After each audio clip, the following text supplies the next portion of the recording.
supaya kita nggak nangis-nangis lagi kayak kemarin. Kita ikuti aja jalannya. Walaupun nanti susah, harus ada ujian-ujian sebagaimana Abraham, sebagaimana Daniel, sebagaimana Yusuf dan semuanya. Tapi kalau kita dibimbing oleh Roh Allah akan dampingi kita. Ya, sebagaimana mereka juga melewati semua yang susah itu dengan sempurna, ya, maka kita pun dijamin. Makanya janjinya Tuhan apa? Tidak ada satupun calon 144.000 yang kalah. Mikael bangkit berdiri membela Bani bangsamu.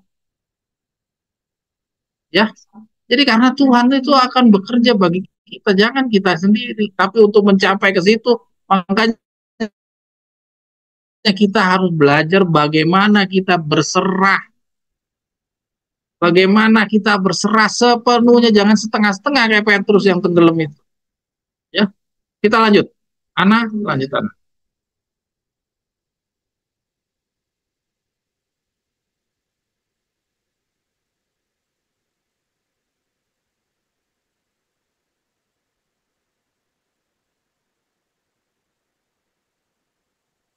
Oh, kayaknya ini gambar ya. Lupa ngetik ini. Ini dari buku Selected Message ya. Mungkin bisa digedein ya Ana. Ya aku lupa aku ketik ini. Saudara-saudara sekalian, kita baca lagi ini. Ini bagus sekali. Ya, ini dari buku Selected Message. Kita coba baca dari judulnya perubahan karakter secara luar. Jadi perubahan karakter secara luar memang susah. Ya, menjadi umat Allah itu susah karena ada perubahan karakter secara luar, ada secara dalam. Ya, jadi Tuhan nggak mau kalau cuma luarnya aja yang berubah. Tuhan maunya harusnya semuanya gitu. Jangan cuma luarnya aja. Luarnya itu kamu membohongi. Mari kita baca. Jawabnya, waspadalah supaya kamu jangan disesatkan, sebab banyak orang akan datang dengan memakai namaku dan berkata, akulah dia. Dan saatnya sudah dekat, janganlah kamu mengikuti mereka. Ya, jadi ini seperti yang tadi kita di permulaan, Tante Siana, hati-hati ya. Kita ini banyak pertemanan dengan orang-orang di luar. Kalau kita sering posting-posting tulisan, siap-siap kita ketemu sama orang-orang yang sejenis. Ya, mungkin dia pura-pura like dulu, dia suka lah, dia berdamai dengan kita supaya ambil simpatiknya kita. Ternyata pelan-pelan dia ternyata punya udang di balik batu. Hati-hati. Makanya dibilang waspadalah supaya kamu jangan disesatkan, sebab banyak orang akan datang dengan memakai namaku dan berkata, akulah dia, dan saatnya sudah dekat, jangan kamu mengikuti mereka. Kalau sampai Nyonya White bilang, Lukas ya, dan ditarik oleh Nyonya White, dikatakan bagi kita waspada, artinya Tuhan membiarkan mereka masih ada. Tuhan nggak menghalang-halangi dia, bukan berarti terus kita ini karena calon 144.000 terus Tuhan jagain jangan sampai ada yang datang. Ada orang-orang mau bawa pengajaran yang agak berbeda, jagain. Tidak, semuanya dibiarkan masuk. Supaya apa? Supaya mendewasakan kita. Kita bisa nggak jaga diri? Bisa nggak kita menangkal semua angin-angin pengajaran tersebut? Atau kita hanyut di dalam angin-angin pengajaran itu? Yang kita tadinya misinya kita mau membagi kebenaran dia, malah dia yang membagikan kebenaran kita. Hati-hati, jangan sampai dibalik. Ternyata dia yang mempengaruhi kita yang goyang. Kita harusnya mempengaruhi dia untuk mereka dia mau belajar ke kita, malah kitanya yang goyah. Pengetahuan kita jadi berubah. Jadi kita malah lebih cenderung diajarin sama mereka, bukan kita yang ngajarin mereka. Hati-hati. Sekarang waktunya apabila manusia akan menginginkan suatu hubungan yang lebih dekat dengan Kristus. Suatu hubungan yang jauh lebih dekat dengan Roh Kudus dibandingkan dengan yang pernah mereka miliki atau akan miliki. Ya, jadi sekarang nih waktunya kita harus lebih dekat. Ya, dibandingkan yang pernah mereka miliki. Kecuali kalau mereka menyerahkan kemauan dan jalan mereka tunduk kepada kemauan dan jalan Allah. Dosa besar dari mereka yang mengaku Kristen ialah bahwa mereka tidak membuka hati mereka untuk menerima Roh. Ya, jadi bukanya setengah-setengah. Bila mana jiwa ingin mencari Kristus dan berusaha menjadi satu dengan Dia, maka mereka yang puas dengan bentuk kesalehan akan berseru, berhati-hati jangan menjadi ekstrim. Nah, ini lihat. Ini orang yang ada di seberang sana nih ya. Si angin-angin pengajaran nih bicaranya ke kita seperti ini. Dia bilang, berhati-hati jangan menjadi ekstrim. Bila para malaikat surga datang di antara kita dan bekerja melalui agen-agen manusia, maka akan ada pertobatan yang mendalam dan substansial, seperti pertobatan yang terjadi setelah hari pandemi. Tapi orang yang di luar sana akan mengatakan berhati-hati jangan menjadi ekstrim. Maka mereka yang puas dengan bentuk kesalehan akan berseru berhati-hati jangan menjadi ekstrim. Ya. Lihat ya. Jadi saudara perhatikan kata-katanya. Bila mana jiwa-jiwa ingin menjadi Kristus, mencari Kristus dan berusaha menjadi satu dengan Dia, maka mereka yang puas dengan bentuk kesalehan akan berseru berhati-hati jangan menjadi ekstrim. Ya, jadi artinya hati-hati. Jadi artinya kita ini masih berdampingan dengan orang-orang ini. Ya, masih ada di dalam lingkungan kita. Tuhan tidak singkirkan. Sekarang saudara-saudaraku, berhati-hati dan jangan memasuki atau mencoba untuk menciptakan kegemparan manusia. Tapi sementara kita harus berhati-hati untuk tidak memasuki kegemparan manusia. Ya ini bahasa nyonyawet ya, kegemparan manusia, jangan bikin pokoknya hal-hal yang bergejolak. Kita tidak boleh berada di antara mereka yang membangkitkan pertanyaan dan menginginkan keraguan sehubungan dengan pekerjaan roh. Jadi kita nggak boleh bergaul sama mereka, hati-hati. Karena akan ada orang-orang yang akan mempersoalkan dan mengkritik ketika Roh Allah mengendalikan pria dan wanita karena hati mereka sendiri tidak digerakkan, tapi dingin dan tidak dapat dipengaruhi. Jadi hati-hati kita mau membagikan kebenaran, mentobatkan mereka, malah karena kita membuka diri kepada Dia, kita ramah, Dia coba masuk secara humanis, ternyata malah Dia yang narik kita, hati-hati. Pertobatan dan kemurtatan ada di udara yang kita hirup. Ya. Pertobatan dan kemurtatan, coba. Pemberontakan. Pemberontakan dan kemurtatan ada di udara yang kita hidup. Jadi artinya kita masih berada di lingkungan yang sama. Kita akan terpengaruh dengan pemberontakan dan kemurtatan itu. Kecuali kita oleh iman menggantungkan jiwa yang tidak berdaya ini pada Kristus. Ya, jadi Tuhan nggak singkirkan, Tuhan biarin ada di antara kita. Jika manusia itu begitu mudah disesatkan, bagaimana mereka akan bertahan bila setan akan menyaru sebagai Kristus dan membuat mukjizat? Ya, jadi kalau Tuhan hanya dengan mulut-mulut aja kita bisa disesatkan, gimana kalau Dia kasih mukjizat-mukjizat? Otomatis kita akan lebih kalah lagi. Siapakah yang tidak akan terpengaruh oleh perwakilan yang salah, yang mengaku sebagai Kristus, padahal hanya setan yang menyamar sebagai Kristus, dan secara nyata melakukan pekerjaan Kristus? Apakah yang akan menahan umat Allah dari menyerahkan kesetiaan mereka kepada Kristus-Kristus palsu? Janganlah kamu mengikuti mereka. Doktrin-doktrin harus dimengerti dengan jelas. Ya, tuh. Jadi perlindungan kita tuh harus kita pahami dengan jelas. Prinsip-prinsip belajar Alkitab, rumus-rumus sesuatu kebenaran itu harus datang bagaimana. Ya, harus sesuai konteks. Terus juru kabarnya juga harus kenal dengan juru kabar, dengan petunjuk kehadiran juru kabar yang akan datang berikutnya. Tidak bisa seseorang juru kabar yang mau datang itu tidak diramalkan dahulu. Tuhan tidak akan berbuat sesuatu apapun sebelum diungkapkannya rahasianya kepada para hambanya, yaitu nabi. Jelas. Ya. Jadi kita harus ngerti prinsip-prinsipnya, rumus-rumusnya. Kalau kita nggak ngerti rumus-rumusnya karena pinternya si orang-orang ini mengemas dengan kata-katanya, kita bisa terpengaruh.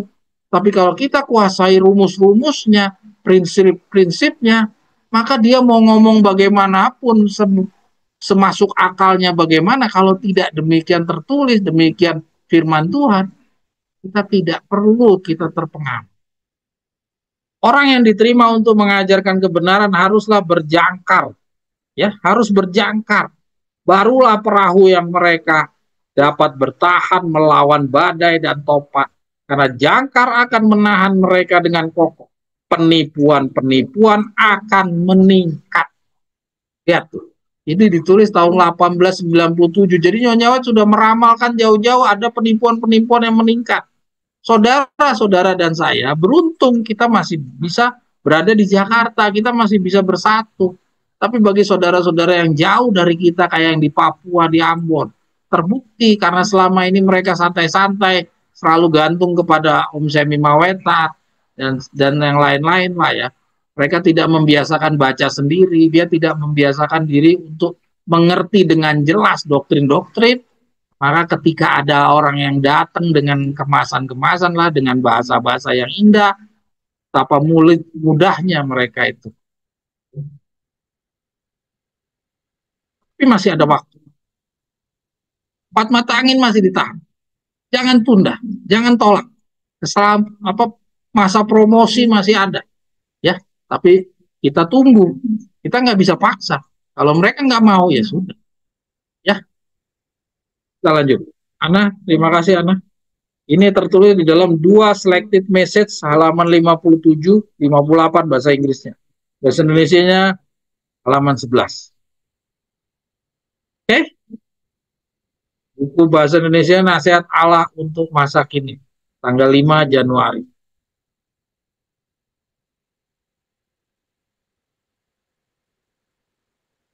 Oke, sekarang kita lanjut tentang Kristen sejati.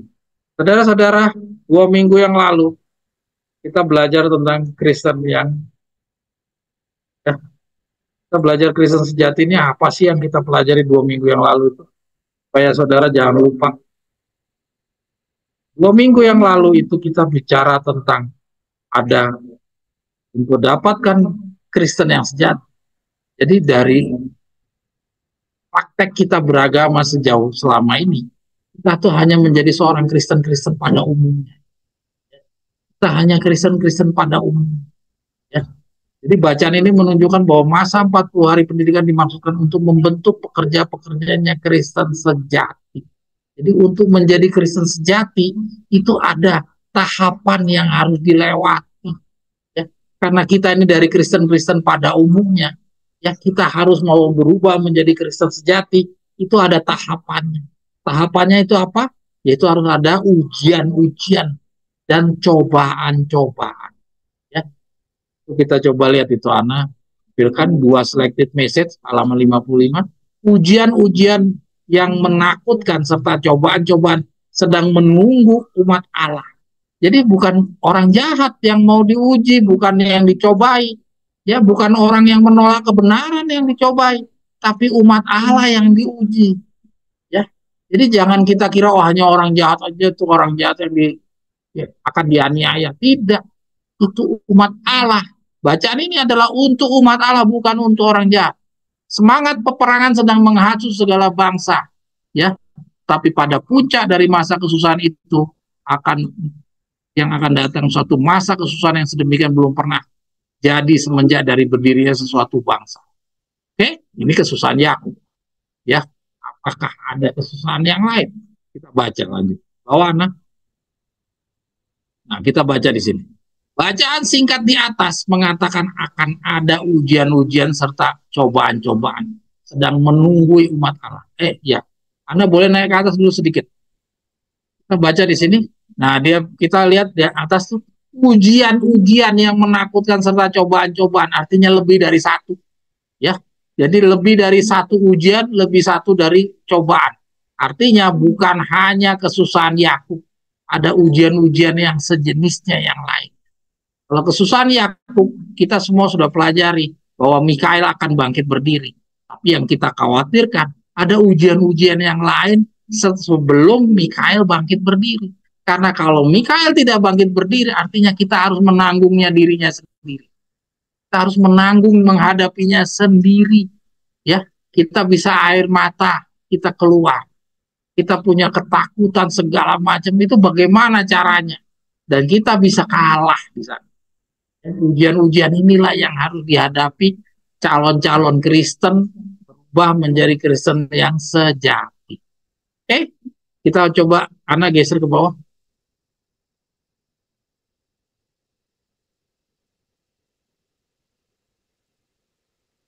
Ini dokter Suci ini banyak banget dia kirim-kirim apa sih ini. Lihat ribut banget nih dari tadi, Jo. Oke, kita lihat ini. Yang pertama kita sudah lihat ada pekerjaan setan, ya. Kita coba mempelajari ada pekerjaan setan karena si setan inilah yang akan menciptakan cobaan-cobaan. Jadi cobaan-cobaan ini bukan Tuhan yang buat, tapi setan. Hanya Tuhan mengizinkan sebagaimana seperti yang dilakukan kepada Ayub. Bukan Tuhan yang uji, bukan Tuhan yang mencobai, tapi setan mencobai. Hanya Tuhan memberikan izin. Seperti itulah juga yang akan kita hadapi. Ana boleh geser lagi, Ana? Kita lihat judul-judulnya aja. Ya, ini 2 minggu yang lalu.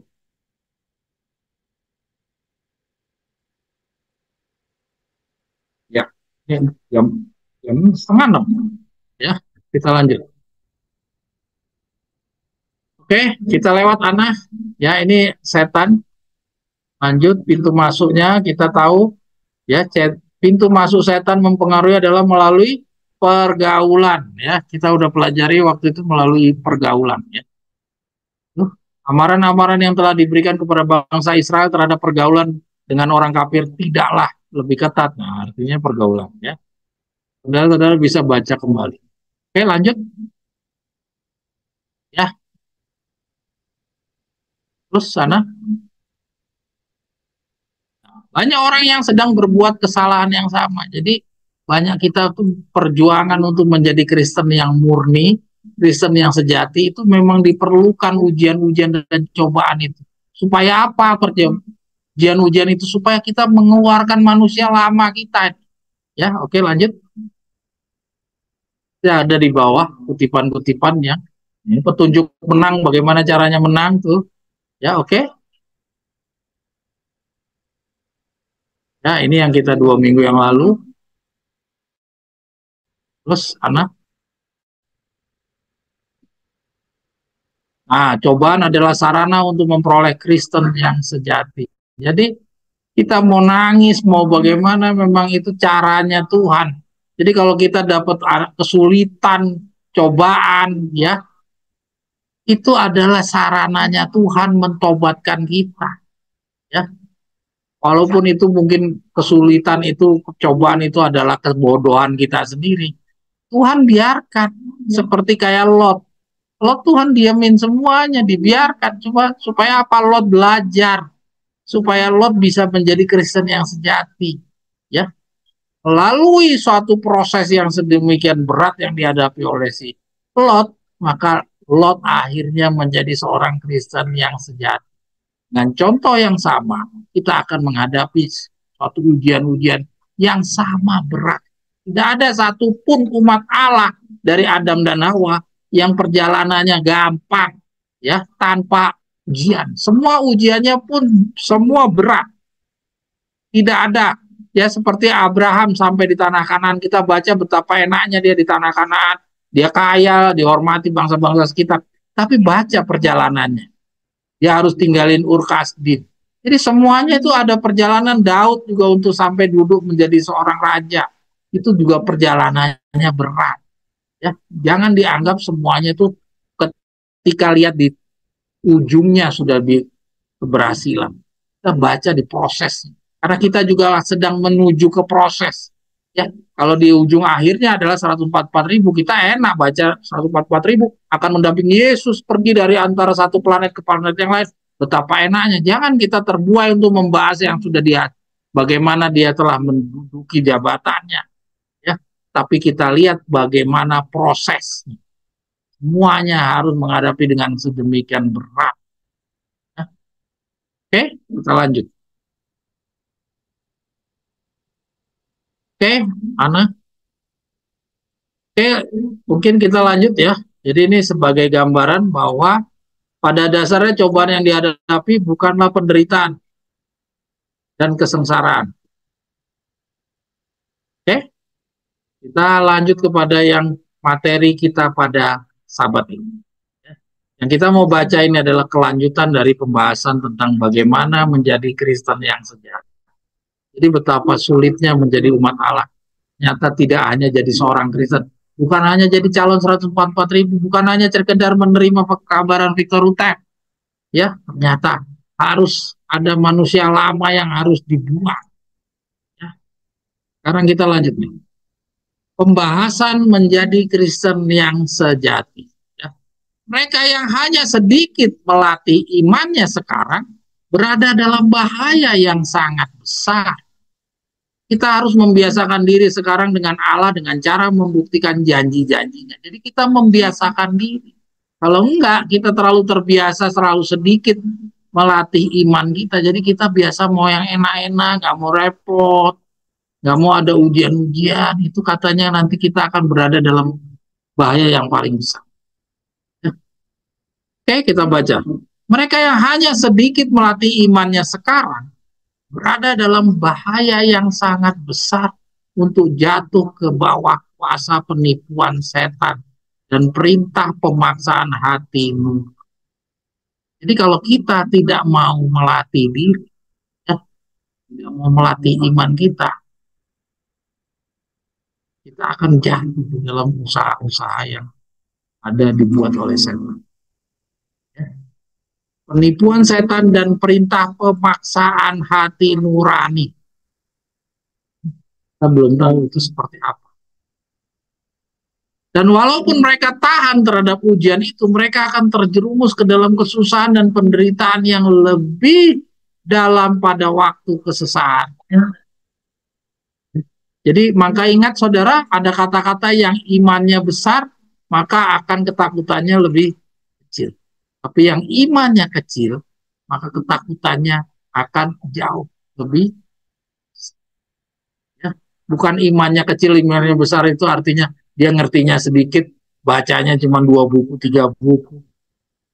Bukan iman, belajar apa itu belajar A sampai Z semuanya sama, ya. Imannya kecil dan besar itu artinya apa? Iman kan semua harus belajar A sampai Z. Jadi ada yang mengertinya sampai di ujung karena mungkin dia usianya masih muda atau dia sangat mengikuti yang mungkin karena keterbatasan Tuhan memberikan karunia cerdasannya yang berbeda, dia mengertinya agak kurang, tapi dengan keterbatasannya itu dia sudah sangat dia usahakan dengan maksimal, sisanya Tuhan akan memikul. Nah, yang kayak gini nih yang nanti imannya mungkin akan berbeda. Ya, nah, kita baca terus. Mereka akan terjerumus dalam kesusahan dan penderitaan yang lebih dalam pada waktu kesusahan. Sebab mereka tidak membiasakan diri percaya kepada Allah. Pelajaran-pelajaran iman yang telah mereka lalaikan. Terpaksa mereka harus pelajari di bawah tekanan keputusasaan yang hebat. Saya tidak bisa jawab apakah ini nanti akan hanya di kesusahan Yakub apakah di kesusahan yang lain. Tadi kan kita udah baca sama-sama, ujian itu tidak hanya satu. Ujian itu ada beberapa ujian-ujian dan pertobatan. Kita bisa melihat di sini bahwa terpaksa mereka harus pelajari di bawah tekanan keputusasaan yang hebat. Kita harus membiasakan diri sekarang dengan Allah dengan cara membuktikan janji-janjinya. Malaikat-malaikat mencatat setiap doa yang tekun dan sungguh-sungguh. Memang baik kita melakukan kepentingan diri kita, namun tidak melalaikan persekutuan dengan Allah yang paling dalam. Penyangkalan diri yang paling besar dengan persekutuannya adalah lebih baik daripada kekayaan, kehormatan, kesenangan, dan persahabatan. Tanpa persetujuannya, kita harus mengambil waktu untuk berdoa.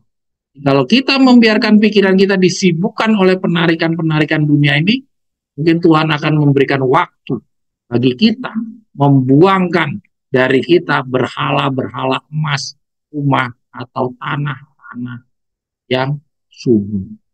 Lihat, artinya ini tidak di dalam masa kesusahan Yakub. Karena kesusahan Yakub itu tidak perlu kita punya berhala-berhala emas dan rumah dan tanah. Tidak dibutuhkan lagi. Ya, artinya kita masih di dalam kondisi kita sekarang. Ya. Jadi kita lihat, boleh Ana ke atas dulu sedikit, Ana? Ya, kita lihat di sini. Cukup, Ana? Ya. Terpaksa mereka harus pelajari di bawah tekanan keputusasaan yang hebat tuh, saya warnakan merah. Jadi kalau ini bukan di dalam masa kesusahan Yakub, atau dengan kata lain ini harus di masa sekarang, di mana kita masih, ya, kita baca tuh, jikalau kita membiarkan pikiran kita disibukkan oleh penarikan-penarikan dunia, artinya kita masih bekerja, ya, kita masih bekerja. Kalau kita masih bekerja, artinya kesusahan-kesusahan yang kita akan dapati seperti ini akan terjadi di dalam periode sebelum kesusahan Yakub. Dan ini cukup mengerikan. Dan ini akan menjadi sebuah tantangan karena di masa ini kita masih potensi untuk kalah. Kalau nanti di kesusahan Yakub kita bisa menang. Tapi kalau di dalam hal yang cerita kita baca ini harus terjadi sebelum kesusahan Yakub. Dan di dalam masa ini dia bilang Tuhan mungkin akan memberikan waktunya. Nyonya Wet nggak bisa pastikan, tapi Nyonya Wet punya dikasih petunjuk, tapi bagaimana penerapannya ya nanti kita jalani. Tapi Nyonya Wet sudah kasih petunjuk-petunjuk, sudah kasih clue-cluenya, ya, kunci jawabannya. Mungkin Tuhan akan memberikan waktu bagi kita untuk membuangkan dari kita berhala-berhala emas, rumah atau tanah-tanah yang subur. Jadi harta kita, bagaimana dibuangnya itu? Apakah dijual? Di dalam tulisan yang lain kita disuruh jual. Kalau nggak dijual, nanti bagaimana? Artinya nanti kita akan baca di bawah. Semua yang memiliki iman sejati akan diuji. Tuh. Jadi yang diuji hanya yang punya iman sejati. Kalau yang imannya abal-abal, yang main-main, bukan diuji atau dicobai, dia yang menguji, dia yang mencobai.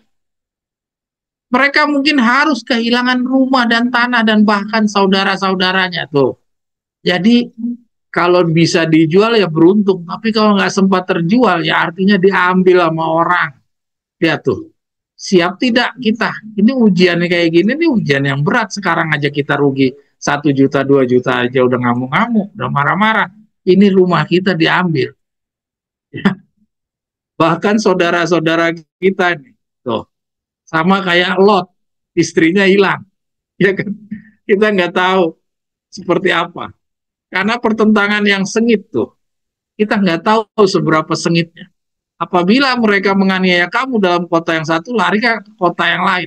Kristus berkata, sesungguhnya sebelum kamu selesai, ya, selesai mengunjungi kota-kota Israel, anak manusia sudah datang. Jadi artinya kesusahan di tengah-tengah nanti nyambung, ya. Artinya kesusahan kesusahan Yakub.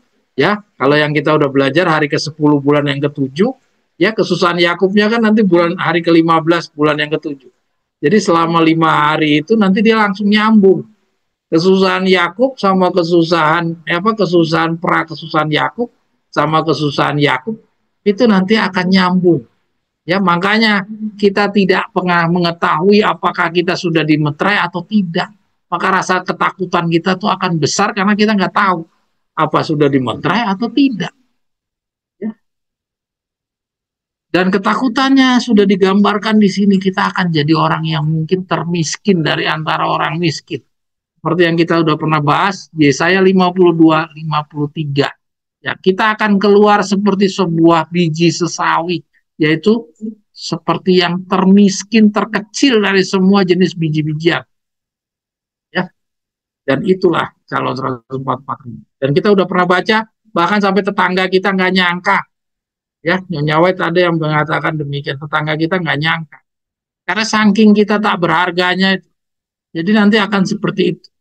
Pencobaan akan datang menerpa kita, tapi kita tidak boleh gagal ataupun putus asa. Kalau sampai dikatakan tidak boleh gagal, artinya ada yang potensi kita gagal. Kalau begitu, ini bukan bukan di dalam kesusahan Yakub. Ini harus peristiwanya di dalam pra kesusahannya. Kita akan menjadi sasaran pencobaan yang berat, pertentangan, kehilangan, penderitaan. Tetapi kita mengetahui bahwa Yesus telah melewati semuanya ini. Pengalaman ini berharga bagi kita. Keuntungan bukan hanya terbatas pada kehidupan yang singkat ini saja, tapi sampai kepada kehidupan yang kekal. Pada saat kita mendekati akhir masa sejarah dunia ini, kita mengalami kemajuan yang pesat dalam pertumbuhan Kristen, atau memburu dengan cara yang sama. Kita lihat di sini. Jadi perjalanan kita sisa ke depan ini itu hanya dua. Kemajuan kita yang pesat dalam pertumbuhan Kristen, atau memburu dengan cara yang sama. Ya. Kita saksikan diri kita masing-masing. Letter 1F tahun 1890. Kita berdoa terlalu sedikit. Nah, ini mungkin nanti ada kesempatan saya akan bedah. Kesempatan ini hanya kita baca aja. Kita berdoa terlalu sedikit, namun masih juga banyak yang enggan dari antara kita menyatakan keperluan kita kepada Allah. Ya, herannya ialah kita berdoa terlalu sedikit. Ya, tuh. Hak kita lah mereguk sebanyak-banyaknya dari pancaran kasih yang tiada batasnya itu. Herannya ialah kita berdoa terlalu sedikit. Allah bersedia dan mau mendengar doa yang tulus dari anak-anak Allah yang rendah hati. Namun masih juga banyak yang enggan dari antara kita mengatakan keperluan kita kepada Allah. Bagaimanakah anggapan-anggapan malaikat surga terhadap makhluk manusia yang lemah dan tidak berdaya, yang selalu dalam pencobaan? Bila Allah mempunyai kasih yang tiada batasnya, rindu kepada mereka, siap memberikan lebih banyak daripada yang dapat mereka minta atau pikirkan. Namun demikian, mereka itu amat sedikit berdoa dan imannya begitu kerdil. Ya, malaikat surga gemar bersujud di hadapan Allah. Mereka gemar tinggal dekat hadiratnya. Mereka menganggap hubungan dengan Allah sebagai sesuatu kegembiraan. Mana deh? Nah.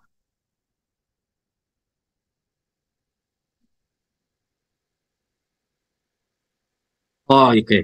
Sedangkan anak-anak dunia yang sangat memerlukan pertolongan yang hanya Allah sendiri dapat berikan, kelihatannya puas berjalan tanpa terang roh, yaitu persekutuan dengan hadirat. Ya. Ini sebuah kritikan. Kenapa kok kita masih sedikit sekali berdoa? Kenapa? Mungkin saya kasih gambaran sedikit. Kenapa kok kita terlalu sedikit? Jawabannya kita akan melihat bagaimana dahulu Yesus begitu banyaknya dia berdoa kepada Allah Bapa. Hampir setiap malam dia berdoa di Taman Getsemani. Kenapa kok dia berdoa terlalu banyak sedangkan umat Allah terlalu sedikit? Ya, nanti ada waktunya kita akan bahas. Oke, kita terus. Boleh geser anak?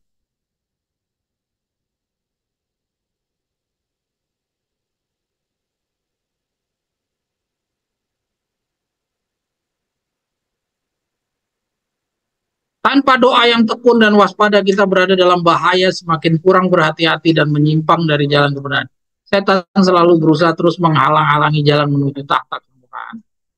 Supaya kita tidak dapat dengan permohonan yang sungguh-sungguh dan iman memperoleh anugerah dan kuasa melawan pencobaan. Berdoa pun kita kurang sekali, bahkan kurang sekali mengucap syukur. Ya, masih terlalu sedikit rasa syukur yang kita tunjukkan, betapa sedikitnya pujian kita kepadanya atas segala sesuatu yang telah dilakukannya kepada. Kenapa? Kenapa? Karena kita terlalu mengandalkan kekuatan diri kita. Selama ini kita tuh berhasil atau gagal, itu adalah Al-Khatib 9 ayat 11. Ya, Pengkhotbah 9 ayat 11. Kemenangan bukan diberikan kepada mereka yang kuat, melainkan yang memanfaatkan kesempatan. Jadi rata-rata kita berjuang itu sebenarnya nggak terlalu mengandalkan Tuhan. Kita mengandalkan kekuatan kita sendiri. Makanya kita jarang sekali berdoa. Karena kita banyak juga yang malah orang-orang itu di dunia ini nggak ada yang berdoa bisa berhasil. Ya, jadi kita menjalankan praktek beragama kita sama seperti orang sekitar kita. Walaupun kita ngaku-ngaku umat Allah, ngaku-ngaku pekabaran, bawa pekabaran tongkat gembala, tapi perjuangan kita rata-rata menggunakan kemampuan kita sendiri, ya kekuatan kita sendiri. Sedangkan Yesus tadi, kita bandingkan dengan Yesus, Yesus benar-benar tidak menggunakan kekuatannya sendiri. Tapi dia mengikut sertakan Tuhan.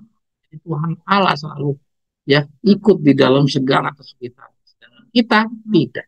Ya, jadi kira-kira itu gambaran kenapa kok terlalu sedih. Kita terlalu banyak menggunakan kekuatan kita. Nanti, ya, nanti kita ketika kita sudah meninggalkan manusia lama, jadi seperti Petrus, Petrus sampai waktu pada saat sangat genting dia hampir mau tenggelam, dia karena sudah terbiasa menggunakan pikirannya sendiri, maka pada saat dia menghadapi satu gelombang laut, dia juga membiasakan diri menggunakan kekuatannya sendiri, makanya kekhawatirannya dia muncul. Ya, tapi kalau Daniel tidak ada kekhawatirannya muncul di dalam dirinya, walaupun singa di depan matanya dia tenang-tenang saja karena dia sudah terbiasa menyerahkan. Akhirnya seperti itu. Ya. Berdoa pun kita kurang. Oke, kita lanjut. Kutipan renungan bagaimana umat Allah yang diharapkan. Oke, lanjut. Ya. Nah, ini saya ambil dari postingan OI, ya. Ada anak-anak bukan budak. Jadi umat Allah itu dilambangkan dengan anak-anak, sedangkan orang-orang yang belajar kebenaran itu dengan sebuah keterpaksaan, ya, itu ya dilambangkan di dalam bacaan ini adalah sebagai budak. Jadi kalau kita sekarang ini masih sebagai budak belajar kebenaran, masih belajar hanya karena kewajiban, tapi bukan menjadikan kasih. Ya, kebenaran itu belum dijadikan kasih, menjadikan tabiat kita, belum dijadikan kebiasaan kita, maka di dalam bacaan ini kita masih dianggap sebagai budak. Kalau kita dianggap sebagai budak dari kacamata bacaannya Nyonya White ini, maka berarti kita belum menjadi Kristen yang sejati. Kita harus lebih lanjut untuk menjadi Kristen yang sejati. Kita harus membiasakan semua tuntutan-tuntutan Tuhan. Ya, demikian ya. Oke, lanjut Ana.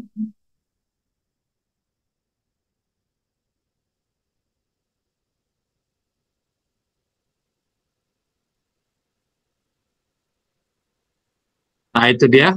Seorang anak yang bosan mempelajari pelajarannya oleh karena ia harus mempelajari pelajaran itu, tidak akan pernah menjadi pelajar yang sejati. Ya, seorang yang mengatakan memelihara perintah-perintah Allah karena berpikir ia wajib memeliharanya tidak akan pernah masuk ke dalam kesukaan penurutan. Ya, mengasihi kebenaran, mengasihi hukum Allah. Maka kehidupan beragama seperti itu bukan kehidupan Kristen, tapi suatu penurutan yang tegang dan terpaksa. Semua kemurnian dan kesalehan agama dikesampingkan. Ya. Tetapi pengangkatan kepada keluarga Allah menjadikan kita anak-anak, bukan budak-budak. Ya.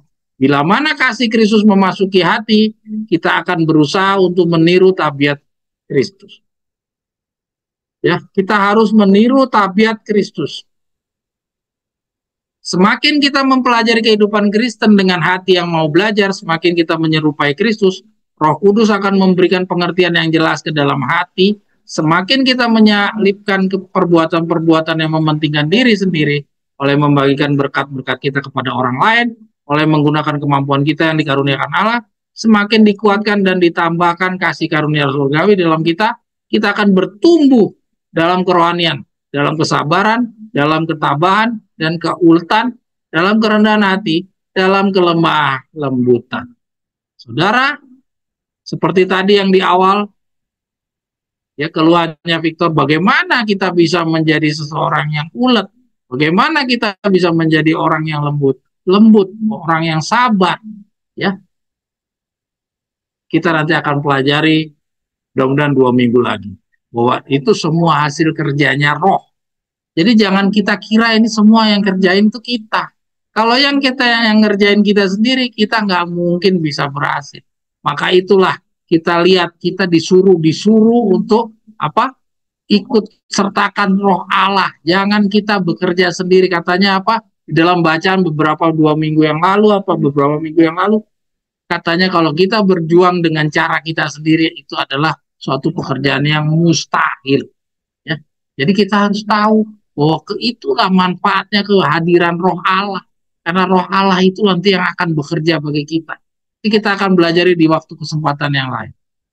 Kita nanti akan baca kutipan-kutipannya apakah memang begitu Roh Allah kalau hadir nanti dialah yang akan bekerja. Jadi kayak kita itu cuma nyediain badan kita, nanti Roh Allah yang mengerjakannya semua. Ya, membentuk diri kita, merubah ini jadi ini jadi ini. Seperti yang tadi saya sebutkan, sebagaimana Paulus bisa berubah menjadi Paulus, dari Saulus dalam waktu singkat dia berubah. Bagaimana seorang Petrus dalam waktu singkat cuma 40 hari loh. 3,5 tahun dan 40 hari itu perbedaannya cuma berapa persen. Dia bisa berubah itu karena Roh Allah yang kerja.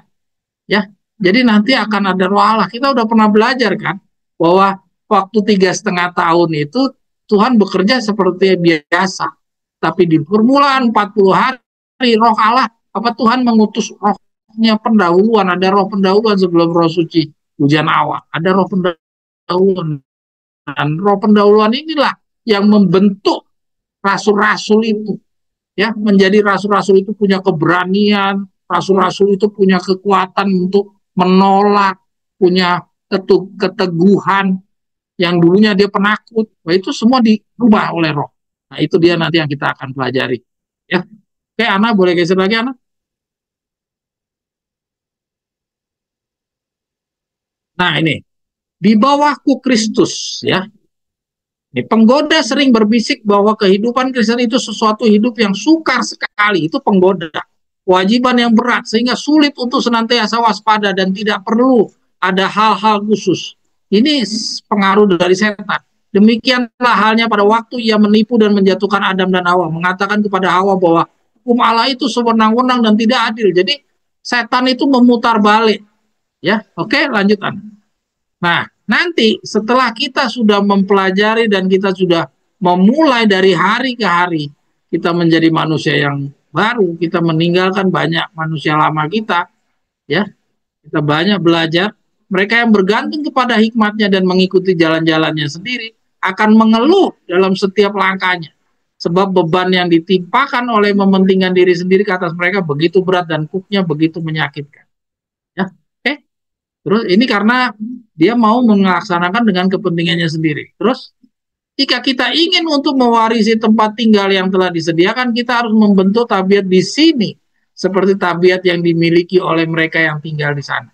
Ya, jika hati sepenuhnya diserahkan kepada Yesus, jalan-jalannya akan menjadi jalan-jalan yang menyenangkan dan damai. Jadi kuk yang dipunyai oleh Tuhan yang tadinya itu susah, berat, menyakitkan, tapi ketika kalau kita sudah jalanin, kita sudah berjuang, ya, kita udah memulai kan, kita nih selama ini dapat undangan tapi kita tunda-tunda terus. Kalau kita sudah memulai, pelan-pelan nanti semua kesulitan-kesulitan itu berubah menjadi menyenangkan dan damai. Kenapa? Kok bisa dari yang kita berat jadi menyenangkan? Karena ada Roh Allah yang bantu. Ya, Roh Allah yang dulu kita benci nanti akan kita sukai. 2 minggu yang lalu kita udah bicara itu. Ya, apa yang kita benci nanti akan kita sukai, apa yang kita sukai akan kita benci. Itu Roh Allah yang nanti akan merubah semua.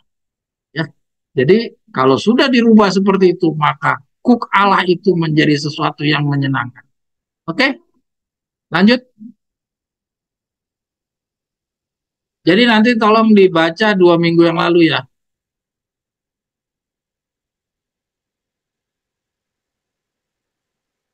Oke. Nah itu setiap pekerja yang benar dan mengorbankan diri bagi Allah, rela untuk menggunakan dan digunakan. Kristus mengatakan barang siapa mencintai nyawanya, ia akan kehilangan nyawanya. Tapi barang siapa yang tidak mencintai nyawanya di dunia, ia akan memeliharanya untuk hidup yang kekal.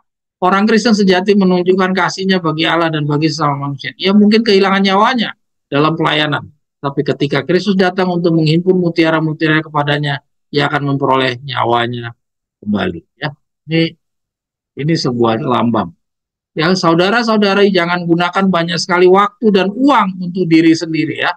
Nah ini, demi penampilan. Mereka yang melakukan ini terpaksa meninggalkan banyak perkara tidak selesai yang seharusnya menyenangkan orang lain, menyampaikan kilasan yang hangat pada semangat yang letih. Oke, lanjut ya. Ini yang harus kita benahi nih. Ini harus menjadi Kristen yang sejati adalah seperti ini. Kekuatan untuk hari ini. Oke. Nah, ini. Aku akan menaruh yang sepertiga itu dalam api dan akan memurnikan mereka seperti putih. Aku akan menguji mereka. Melalui pencobaan Tuhan menguji kekuatan anak-anak. Apakah hati kita, hatinya kuat menanggung? Apakah kata hati kosong dari pelanggaran? Apakah roh bersama dengan roh kita bersaksi? Ya, kita nanti akan baca lagi 2 minggu lagi. Ini masih belum selesai. Nanti kita akan baca lagi 2 minggu lagi. Saudara, nanti akan saudara lihat apa yang harus ditugaskan kita. Ya, kita nanti akan lihat ada pembagian tugas ya untuk bagaimana kita mengisi 40 hari itu. Jadi akan kita juga jawab penjelasan apa yang dikhawatirkan Victor.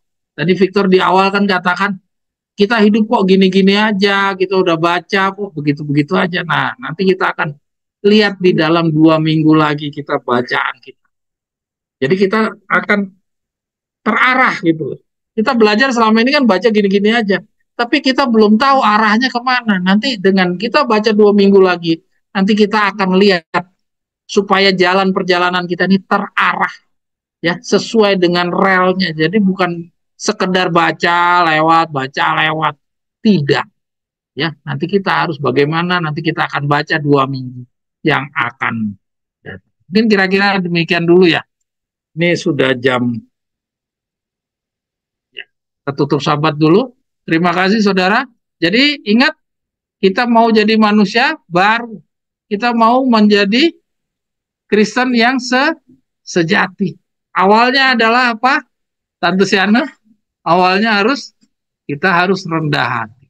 Ya, jadi rendah hati itu awal dari semuanya. Saya memang tidak tampilkan tentang kejatuhannya Saul, ya karena nggak cukup waktunya.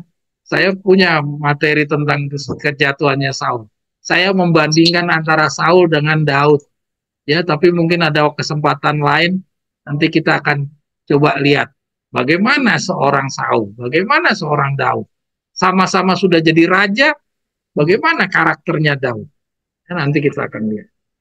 Jadi kita lihat hari ini, kita bisa lihat rendah hati itu adalah kunci dasar dari semuanya. Jadi jangan lupa rendah hati, rendah hati. Kita harus siap direndahkan. Ya. Oke, mari kita tutup sahabat.